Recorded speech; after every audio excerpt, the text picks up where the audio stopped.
This is the tutorial for the KompoZer code editor.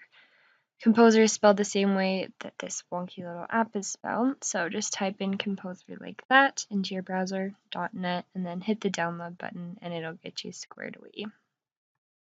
Now once you open KompoZer, you'll see this blank screen and you'll see a couple tabs down here. Now the first tab is design because it's a what you see is what you get editor, meaning that you're meant to design your web page and then KompoZer will write HTML according to whatever you design.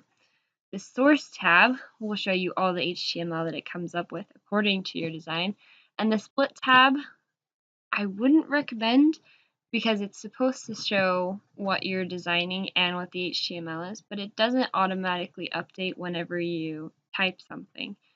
So I would just stick with the design and going back and forth between the two.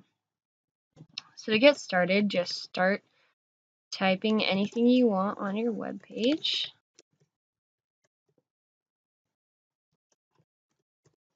Even if you struggle a little bit. And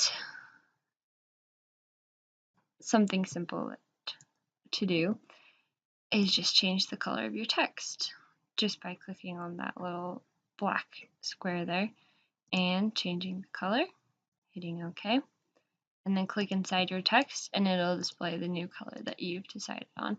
And once again, this little black square over here will come up with whatever color options you want. We'll stick with our nice little lavender.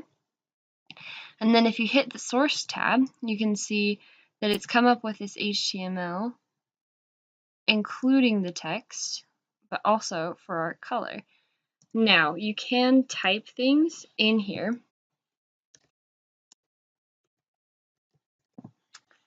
That will then show up in the design tab.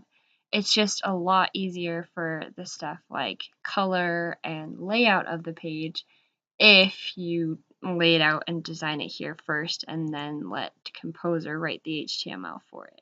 Nothing stopping you from writing your text here.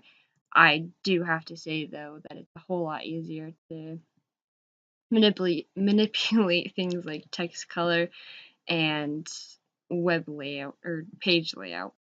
Overall, KompoZer is a great code editor. It takes some getting used to, but that's just because we're used to HTML code editors instead of the what you see is what you get.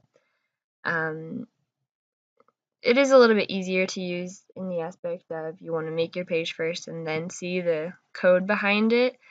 The only thing that's hard about working with this technology is that it's really outdated. It was first released in 2007 and it's only been updated since 2010. And so all of the user forums and the help sites associated with KompoZer are just super outdated and nobody's really talked on there in a while.